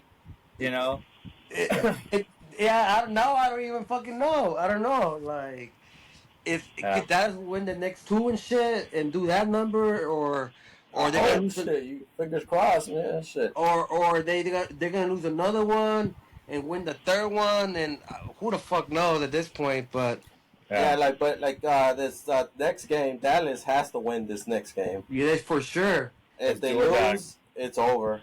Yeah, it's Yeah. yeah. I think they're gonna win just because they're at home, but I don't know. Yeah, That's what I said the first. That's what I said about game one, and they yeah, fucking lost. UNC's both said that they're going to win game one. So we're talking about how Dallas in 6 is in real jeopardy, and then Dallas in 7, which Prime and I guessed is still in danger, but still has a lifeline. Whereas you guys are about to get Done. CPR. Yeah, you're about to get CPR. Talked about Hurley rejecting the Lakers. He rejected the offer from the Lakers to not, he's going to go back to UConn. So I he think won't he's be. smart about that. Like, he didn't want to chance it. Like, I don't know. I don't know. He probably still thinks he has the future with the Lakers later on, because I think what the Lakers are gonna do right now, they're gonna get probably like a plug-in coach for the next 2 years and shit. See what happens with that, and then if it doesn't go good, they gotta look somewhere else until they get their coach. I like that Yeah. you brought that up because that's actually something that was brought up earlier, dude. So you're touching on the same subject. So that's pretty dope. Yeah, you missed it, but the new owner of the Dallas Cowboys made an appearance, bro. Oh, she was fucking hilarious. You missed it, man. We Oh. shared with the world the breaking news picture, and then we shared with the world the picture of Kamish, who flew from Rosarito over to Dallas right quick to take a picture inside the stadium, Nice. and then went back. So we shared that with the world. So he came on, he gave his take on that as well, and pretty much said Lakers got to move on from LeBron, and it's going to be curious to see what they do, and maybe it won't change until LeBron is gone. So hopefully in 2 years, 2 years, yeah. that's what they're saying for him to be gone. So Yeah, yeah. the crazy thing is like the Lakers are going to be in the news right now because with their coach, and then the NBA draft with the fucking Bronny James, see if they draft his ass. So it's crazy how everything is is gonna involve the Lakers and shit. It's like, man, like I said, once LeBron James leaves, then the Lakers can move on with their fucking lives and shit. Until he's still there, it's gonna all revolve around LeBron James. Who does he want to coach with, and blah blah blah this and blah blah blah about his son, about everything else. Fucking LeBron James and shit. Man. So what do you think? Who do you think is a top candidate for the Lakers head coaching job For this year, I think Redick's gonna get it. JJ Redick's gonna get it. Like Okay. just because, like I said, they could fire him in 2 years and that's it. No harm, no foul. Like you try him out. If he works out, good. If he doesn't work out, then get somebody else. That's what they've been doing for the past I don't know how many years. Yeah. Right. Since LeBron James, he's been there. He's had I think he's had 6 seasons with the Lakers, and he's had 3 coaches. So every 2 years is like they're like, oh, that's it, get out. Shit. Just rotate them out. Yep. That's it. Okay. But that's how you have to deal with it with LeBron James. Like he's LeBron James. He's still a good player, but he still has power over what he does on the basketball court. He brings the money in too, so it's like people hate him or like him. He's gonna put the people in there. Yeah, you go watch LeBron James play basketball. You don't go watch the coach fucking coach the fucking exactly. Lakers. Yeah. I mean, that's what it is, right? At the end of the day, it's about the money he brings in, and he brings in that money. So, yeah. So we covered that, man. We covered Ryan Garcia's career spiraling out of control real fast. Dang, I don't know what to say. You should. I don't know. You missed it, dude. Is he gonna keep doing crazy shit, or I don't know? Like, does he still have a shot at boxing? Do they want him? I don't know. I mean, I don't know. Dude got arrested. He for tearing up a hotel. That's crazy. And then the other one, Prime was reading some of his tweets. His tweets are out there, bro. They're way out there. So he's looking like a bit of a head case right now. We're all kind of saying like, man, I hope that's not the case. I hope he gets his shit together. Right. Because it's going to be a waste of a career if he doesn't get it together. So that's going to be pretty disappointing in that aspect. So we talked about him, and then just briefly touched on baseball, just standings again. But there's nothing really aside from the Dodgers being number 2 in the National League. That we really doesn't really matter much until after the All-Star break. That's kind of when you really start to focus on. That's true. That's true. How they're going to do. And then that was pretty much the extent. I know Caesar had some questions around F1. So for those that didn't watch F1, Caesar, I don't know if you got to watch it, but the last 2 races you've actually watched have been some boring ass races. If anything, this was the race to watch. That shit was crazy this time around. And Max for the person. What happened? Max T. Liberal. Yeah, Max came back. He I mean, hate him or love him, it's like at the end of the day, the dude's a fucking machine, and people were starting to kind of count out Red Bull already, at least Max. I don't see it, not at least not yet, and so he kind of came back and proved that dominance, right? But it was a really good race, dude. I mean, it had a lot of everything in terms of really paying attention to how it works and just how like sensitive the cars are to like all sorts of shit. Where like, yeah, the driver talent matters, but at the same time, like strategy also matters in that, and it's like teams couldn't get it. They struggled to get it right because the weather in Montreal just changes so fast, dude. So it went from like rain to like dry to like heavy rain to like rain, and they just it was a hot mess, dude. Like no one had an idea as to who was gonna do what and who was gonna win. Um, and at the end of the day, you know, there was like 5 cars that crashed, including my favorite driver, Checo.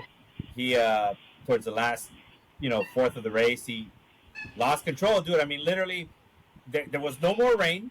Just so you know, like just so that you kind of understand how crazy it is. There's no more rain, all right, and the path that these guys take is about the width of their car, meaning like they all kind of follow that same line. So that part is dry, but the rest of it is still kind of wet.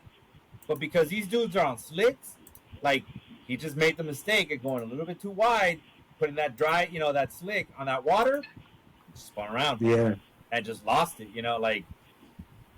Where for us, it wouldn't matter like in a normal car, but those things are so sensitive, bro. He just put that back tire too much on that water and whoop, lost control. And same thing, other drivers That's too. crazy.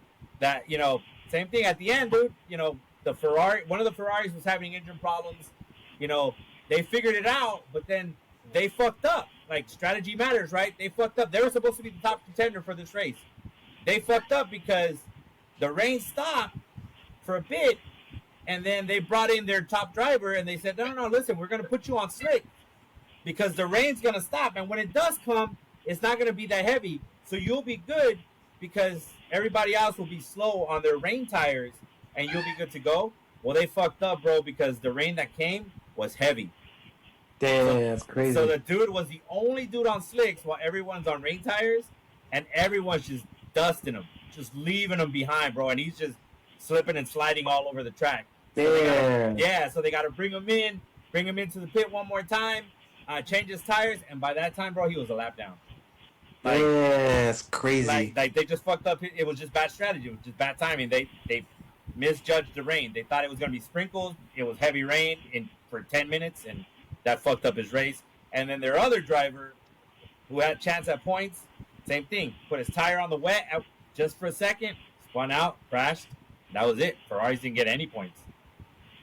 That's fucking crazy. It sounds wild. It's crazy. I don't watch racing like that, but I kind of try to do the highlights thing, and it's crazy though. Yeah, man. It's like once you start to really pay attention to it and really kind of understand the strategy behind it, it makes it for interesting. And it's kind of like, I don't know if you've caught the other podcast, Mike, that we've talked about it, how Caesar kind of equates to F1 to like soccer, right? Like the teams that have money, they're towards the top. Then you've got like your bottom teams, and then you got your middle of the pack teams, that are constantly trying. Sometimes they're going to kind of challenge here and there every once in a while, but money matters in this sport, and big names, big name drivers also matter in this sport, and you're not going to get like players that are going to get like a 10-year contract, or drivers that are going to get a 10-year contract. They're going to get like a 4-year, maybe 5-year contract. Those good drivers that are just kind of good but not elite, they'll get like 2-year, 3-year contracts. So there's a lot of movement there too, in terms of that. So it's an interesting sport to follow, man. I mean, that you'll get your races where you're like, it's kind of boring. Shit didn't happen. Like Monaco, it's a historic race, so it's kind of a big deal. But in terms of excitement, didn't really happen. The race before that, same thing. But this one, dude, yeah, it was crazy. There was a lot of passing. There was a lot of like strategy, being implemented, and seeing how like if it's gonna pan out. Like I'll put it to you like this: at the beginning of the race, there was 2 teams. There's Haas is one of the like lower ranking teams, right? They're not one of the top teams. They're not even a midfield team. They're one of the bottom teams. But in terms of strategy, because they had rained so hard right before the race, you have what's called your inter tires, which is kind of like your medium rain tires. And then you've got like your full wet tires, meaning like those suck on the dry. They wouldn't do you any good in the dry. But in terms of if the water's really heavy, that's going to be like your best fucking tire. Well, everyone else went on like the medium, the inter tires, which is kind of the hybrid for water. They went on the full wet tire, and it was hilarious to see them work their way up all the way from the bottom to like almost to like the top three So because they were just going up there like no they're problem just then. they were just passing everybody because the other cars have some grip but not a lot of grip. But these dudes that you never see in the top three, top four, they're just passing everybody like whatever. Like, oh yeah, you ain't got no grip. Bye, I'm gonna pass you. So it's hilarious to see those cars up in the front for a bit. I mean, obviously you knew that once the track started to dry up, their shit was gonna fall off, But Right. it was pretty fucking funny to see that. That was pretty cool. So yeah, dude, that was F1 in a nutshell. I think, from my understanding, the next couple of races favor Red Bull, so Red Bull should be back on top. Hopefully, Checo gets his shit together and stops fucking up, especially after he got his 2-year contract. So we'll see. Like I said, the next couple of races favor Red Bull, so we'll see how that goes. So, C's, I know you had some questions. What you want to ask? No, well, my question right now that you said that why does it favor Red Bull? What does Red Bull have that other teams don't have? Is it just fucking a better engine or what the fuck? I was No, gonna say the so same so thing. yeah, so what happens with these cars is like every team, they got to work within certain parameters, right? And they're obviously going to do their best to kind of, you know, go within that threshold or find whatever the loophole. Apparently, what we've noticed or what was found out or what's been talked about this year is that on tracks where you really got to use a lot of the what's called the curb, like right on the edge of the turn, there's like a little curb that kind of goes up and things like that. When you got to use that a lot, um, meaning there's a lot of bounce to your car, apparently that doesn't work well for the setup for the Red Bull cars. Like they don't do well with a lot of bounce. So And Okay. so what kind of cars do they drive? The Red Bull team. So their cars. So you basically have to have it with a certain parameters, right? But like your aerodynamics, you're able to change a little bit to what you think is going to work best for you. So the teams all kind of have a little bit of different theories as to what works for them. Their engines are different, right? In terms of like they have to be within a certain threshold of power. Um, but like right now, Red Bull is powered by Honda. Then you've got the Okay. Mercedes. The Mercedes are powered by Mercedes. Ferrari's powered by Ferrari. And then the rest of the teams kind of buy engines from the top teams. Like so, I think McLaren is a top contender right now, but they use Mercedes engines. So at that point, it's just more like you're changing the setup of your car to what benefits your car. Right, Okay. like an independent driver, kind of like, I want that part, I want that part, I want that part, and I'll make my own car, kind of shit. Yeah, so like in the past, for like let's say Verstappen, Max, they've said like, one of his old teammates has said like the car is pretty much geared towards him, which is why the other drivers don't necessarily do as well, in the sense that like the car is very quick to react to your movements, to your turns, almost like a video game, right? And that's just how good he is. That's how he thrives on a car that's like super twitchy. Whereas other Mm. drivers are like, yo, I can't have a car that's super twitchy. I need a car that's got a little bit more like grip in the back. And Mm-hmm. so, but they gear the car towards him. And so if that car is really bouncy, especially if you got to hit that curb and you're going to kind of come off the ground for a bit, now you're kind of throwing that off that balance for that car. Where there's other cars that thrive on, like they have a softer suspension. So they're able to like take those balances and not lose as much control. So it's not as stiff as a car. But then in other tracks where you don't need to rely on that and you just kind of need to hit those turns really fast and really hard, well, that's where a stiff suspension is going to come into play. Like I they already see. have fast cars, right? They already got fast cars. They got one of the best drivers. Um, they've got some of the best handling cars. And if you take away those little things that are going to kind of throw off their car, then it becomes one of those tracks where you say, "Oh, it's favorable to Red Bull." Oh, okay, I see. So that's I that's kind see. of why they're saying that the next kind of races are going to be favorable to Red Bull. Okay. Okay. Okay. Yeah. And my other question is, what's up? This I'm hearing a lot of this Dewey guy. Is it Dewey or Newey? Newey. So Adrian Newey. So yeah. So Adrian So Newey. who is he? So Adrian Newey is basically the designer, your engineer. Like they're not your engineer. They use engineer for a different reason. He's basically the design. He's their guru for how the car should be designed. Okay. He's their genius. He's like, listen, you need, this needs to be molded like this. He sits there and he's going to design the best kind of machinery. He's going to look at the car and tell you, like, this is going to work, this isn't going to work. If we need to increase our drag, this is how we're going to, mold it and shape it. These are the changes we need to make. He's pretty much it when it comes down to it. And a lot of the success of Red Bull has been attributed to his car designs. Okay. And so he's been there forever, and in the past he's rejected tons of money from other teams like Ferrari that have said, hey, come to us and we'll give you a boatload of money, and he's rejected them before. And so it was kind of out of nowhere where he said, hey, yeah, I'm done with Red Bull. They started talking about, like, whoa, what's going on in Red Bull, because there's been some rumblings. The Max Verstappen's dad has caused some issues there, and so some other people have left, and so they're starting to think it's falling apart. That's kind of been the narrative. And then with Adrian Newey leaving, someone who people thought would never leave Red Bull, and now leaving, like, it changes the game, because this guy can literally design you a car that no one else can imagine, that's going to give you the advantages that gave Red Bull the advantage last year, that just left everyone in the dust, that they just couldn't compete with at all. And so that's now why they're coveting him, because now he's in the market. Yeah. It would be like Tom Brady leaving New England in his prime. Okay. Yeah, okay. Like, he's that good then. Okay. Yeah, he's that good, right? It'd be like, oh shit, he's out there, not past his prime, because for him his age doesn't really matter, right?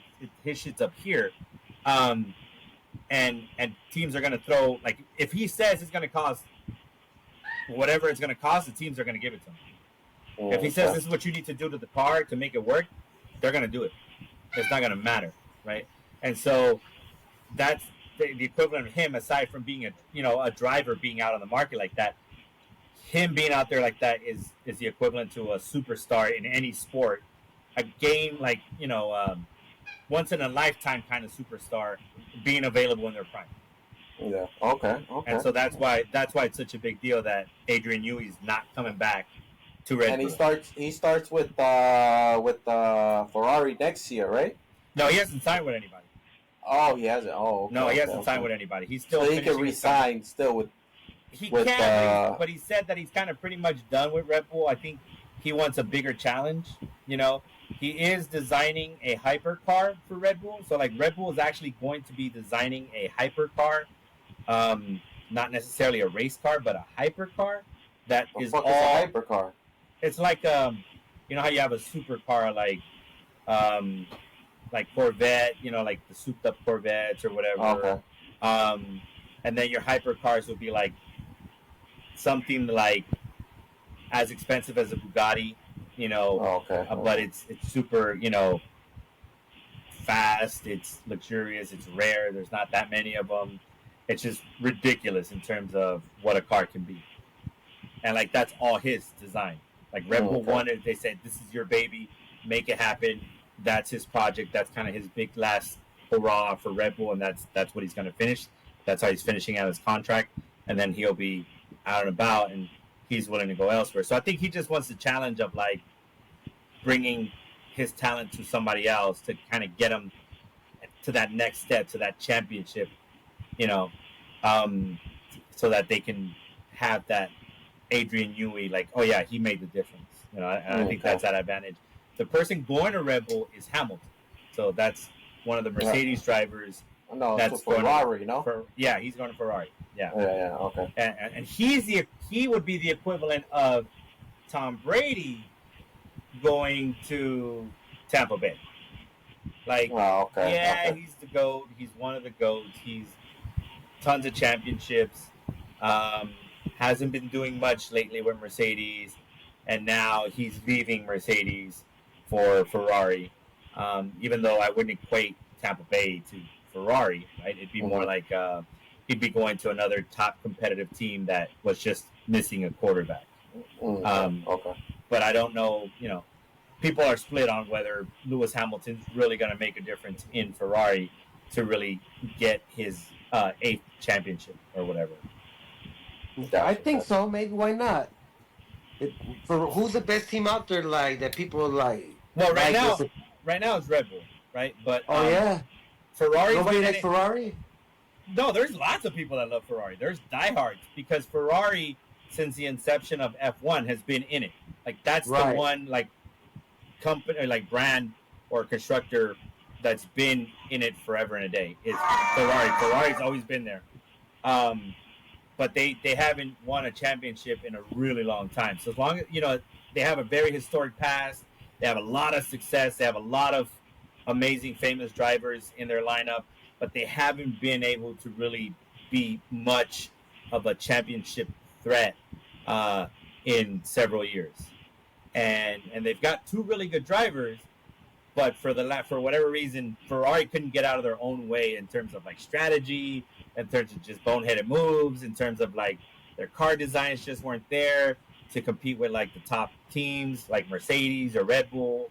Um, and then so the thought is like, oh, we're gonna get Hamilton now, and we're gonna be able to get Hamilton and put him in a car in a Ferrari that's gonna win him a championship because it seems like that's what Ferrari needed was just a superstar, a GOAT, right? A Hall of Famer, a greatest of all time to get into a Ferrari so they can win championship. It But sounds there's like the Lakers. but there's right, but there's two school of thoughts here. And I'm more of the thought of this was more of a money move. Now, if you're a Ferrari fan, you may not agree. Um, or a Hamilton fan, you may not agree. I think Hamilton's on the downside of his career. This is a sport where youth, for the most part, does matter because there's a lot of stress and strain on your body, and it's about your reflexes, right? Um, but it's more of a money move because you're bringing Hamilton would be like LeBron going, with the Lakers and staying with the Lakers because he brings them that money, right? If he were to bring them a championship, fantastic. But at the end of the day, it's about the people he puts in the seats. Well, Ooh. with Hamilton, you've got that big, heavy name recognition, right? So now, like, the minute you get Hamilton in Ferrari, anything Hamilton Ferrari is going to be sold like crazy, right? People are going to be diehards. Hamilton fans who weren't Ferrari fans are now going to be Ferrari fans.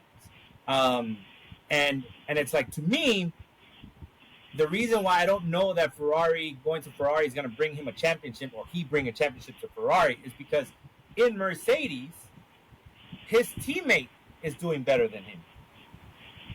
And Okay. they're supposed to be the same cars, right? And he is Hamilton. And in the past seasons, it's been the same thing since his teammate George Russell's been around. He's been doing better than Hamilton. And it's like for the last couple of years, all Hamilton did was complain about the Mercedes car. But it's like you're complaining about the car, but but your teammate's doing better than you, and you're supposed to be the greatest of all time. You're supposed to be one of the greatest of all time, but he's out qualifying you. He's finishing races higher than you. He finishes the season in points higher than you. So, what's going to change when you go to Ferrari? How are you going to beat their number one?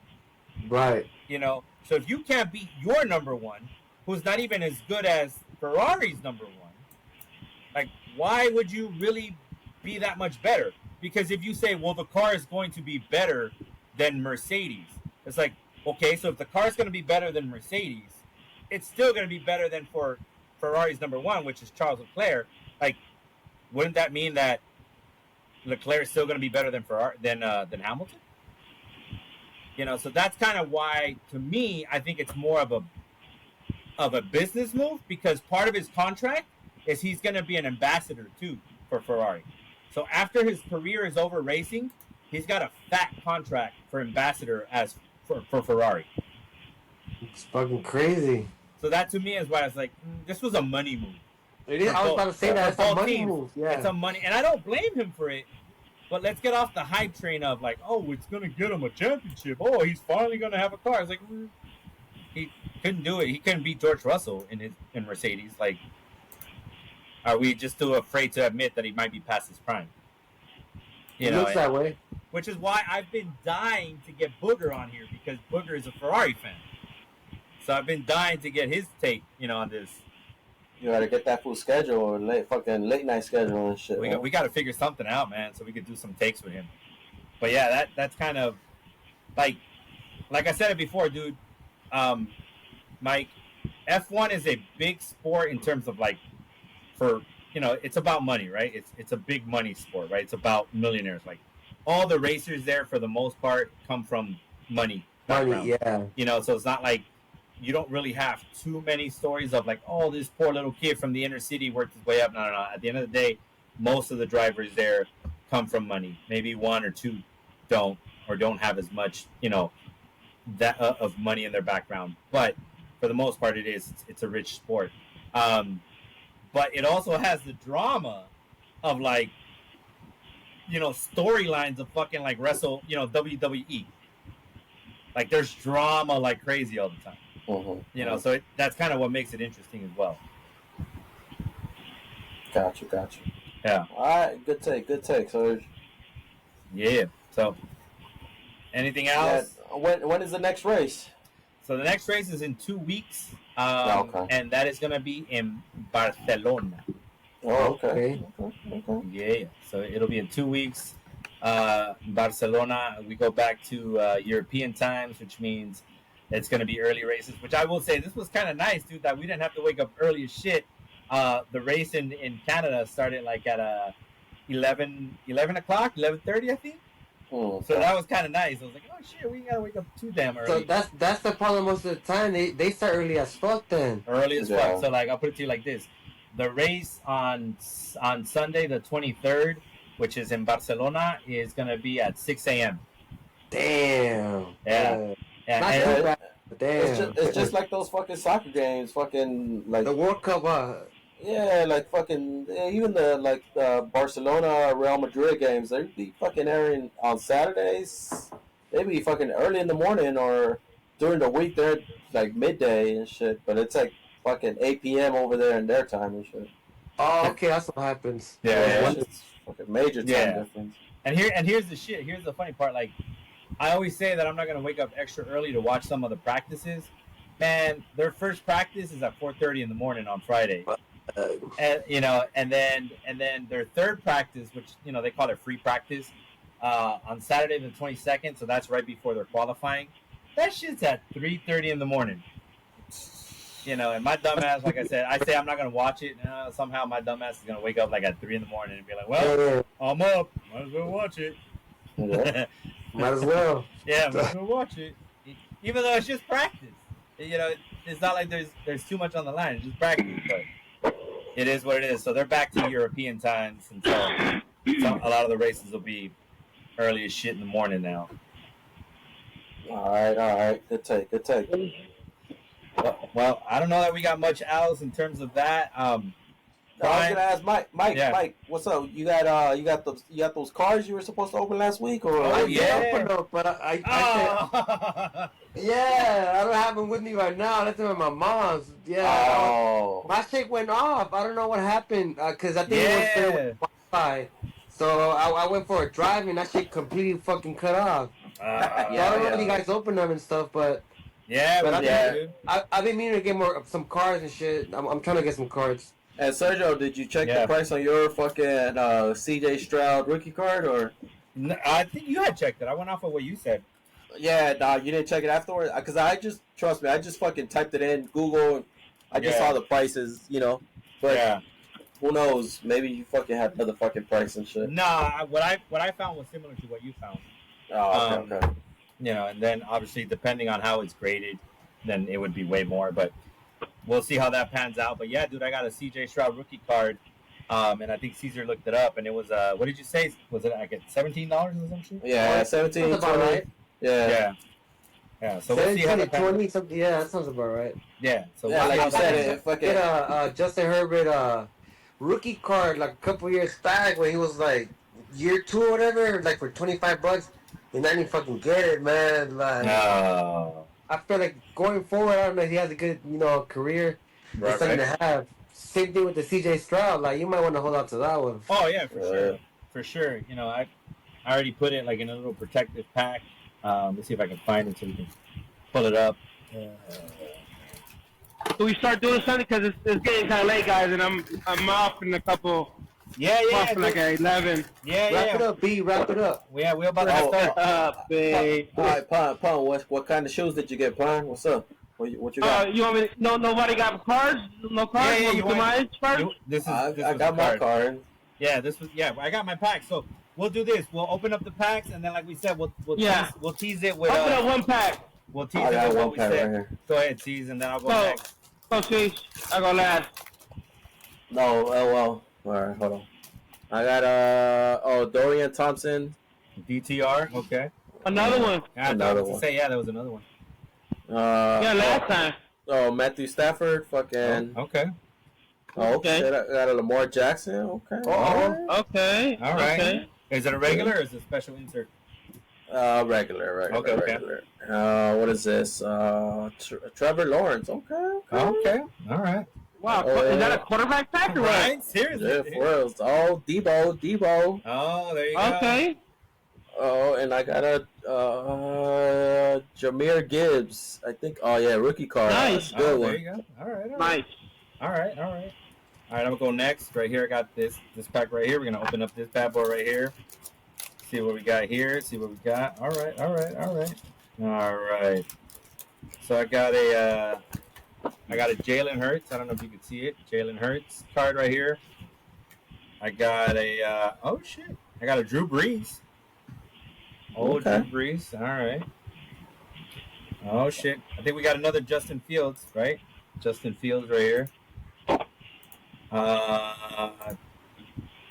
Got a Joe Montana. Yeah. Joe Montana. I'll take that one. Joe Montana. And then, all right, I have no idea who this guy is, but it's autographed. Matthews. It's autographed. It's a rookie card, and it's 14 out of 25. We've got a Clayton Tune. Tune. Okay. Is he Nice. with the Cardinals, right? I guess so. It looks like he's with the Cardinals, and there it says Okay. 14 of 25. So we'll see what this turns into, but it's an autograph card. So hey, anything autographed, that makes a difference. Hold on to it. You never know. Yeah, for sure. So what we'll do right now is we're gonna let Prime chime in. As we said before at the beginning of the podcast, listen, we've been sports focused, but this is really a podcast about homies just talking shit, talking about whatever. We kind of touched on it earlier, last week when Mike was here talking about sports conspiracies. We hope to expand on that. But Prime is going to be unboxing some shoes. And we talked I'm about... buying some shoes from StockX Yeah. Oh, so, that I grabbed up. Probably one of my favorite shoes to go dress it up on a Friday night, Saturday night. there you go. Got them from our friends at StockX. So this is for the sneakerheads. If any sneakerheads are watching, I've always said I want to be a sneakerhead, but I don't got the money to afford it. And We I got a can't take Nike my shoes. Gold box. There we go. There we go. Okay. And so we got here. We got these. These are one of my favorites of. They came out last year. All right. And we got some size 12 Okay. Jordan 1s, Okay. Palominos. Hey, those are nice. Pretty solid, Oh. solid, basic. I like it. I Goes like with every black jeans, blue jeans. Yeah. Pretty nice. So this is my second pair that I got. I used the first ones I used to go to work, and I love them, so I had to re-get them. All right. Nice. Now, Prime, tell the people, is this something you've always been into? Is this something you recently got into as far as shoes are concerned? I mean, you're up in your shoe game right now with that, you know. Yeah, I'm not a shoe head, but I have a lot. I have a couple shoes. Um, yeah, if I like them, I'll get them. Yeah, so yeah, I'm not a shoe head, but I like I like nice shoes. So add them to the collection. There you go. I've been doing this since I don't know, maybe a couple years back. Okay. I got some nice a nice connection. There you go. So I got the Palominos. There you go. Good shit, Prime. I appreciate you sharing, man. I appreciate you unboxing it for the people in front of the whole. I got a question for you, Prime. Would you? Yeah. How do you feel about replicas? How do you feel about shoes that are the bootleg? You know, man. And would you buy them? And what you feel? I will not buy replicas. You know, different. I mean, that's just me personally.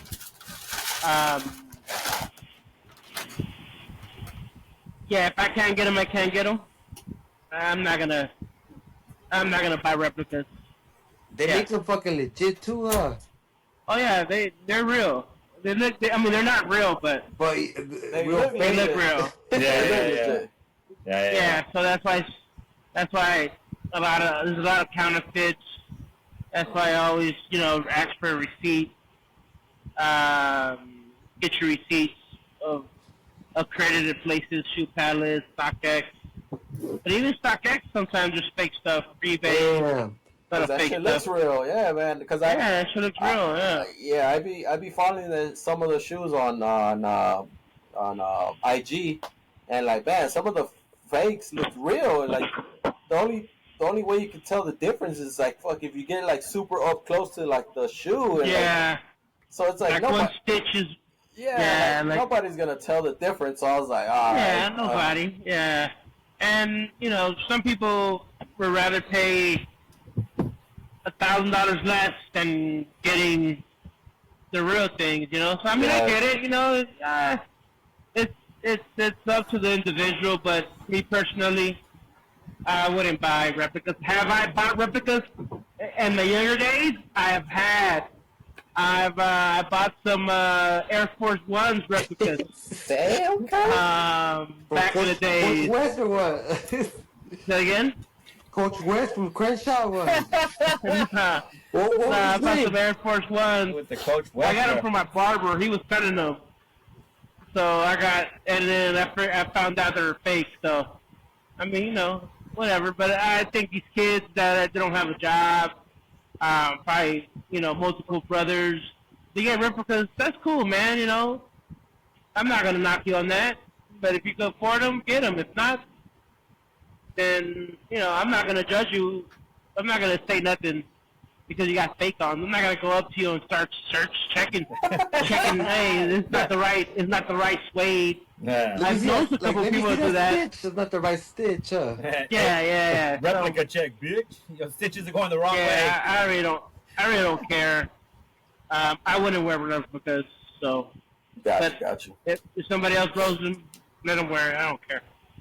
Hey, no, man, you got some dope ass shoes, Prime, man. Yeah, like man. Yeah, thank you. Man. Yeah, I wish my shoe game was as strong as yours, Prime, but it is not. It is not. That's what happens when you have no kids and you're single. Hey, facts, bro. Hey, listen, it is what it is. Like you said, right? I don't hate. You don't hate on those replicas. Listen, I don't hate on those doing their thing, man. Like you said, dude, you ain't got no kids. You're not tied up. By all means, exactly. Do it. Put your money where what makes you happy, man. However you want to. Yeah. Hell yeah, things will change if I have a kid, or whatever. Yeah, for sure. Yeah, man. Definitely. But right now, Kobe 4 next week. There you go. Hey, he might have that unboxing for us at the next episode. Oh yeah, for sure. There you go. So like I said, we cover everything from here. Like I said, we can hopefully expand a little bit more. Prime has been on here, full time this time around. Money Mike popped up. We had the new owner of the Dallas Cowboys pop up too. So we talk all sorts of shit. Again, it's just been sports mainly, but we're hoping to expand on that so you guys can kind of get a glimpse into the view of the homies. And then I was thinking about it too, man. I think it's really gonna pop off too once we start our fantasy football league. You know, Mm-hmm. I think that might be some interesting time. So that'll really kind of pop off as well. So we'll see how that goes. Cease, before we wrap up, do you want to open up one or two more packs while we got the guys on here right quick? Just fly through them, or I can open up one more. Okay. yeah, we're a little bit over 2 hours right now, but we can do. Actually, we're about to hit the 2 hour mark. Let me see. All right, so my first card. Okay, I got a Baker Mayfield. Okay. Oh, I got Daniel Jones. Okay. Eli. Trash. No. I got Hey, Cedric Tillman. Cedric Tillman rookie card from the Browns. Okay. I don't know, receiver, I guess. Then I got Stetson Bennett. Oh shit! Oh, you got a rookie Bennett card. Okay. This fool's a fucking AWOL and shit. Crazy motherfucker.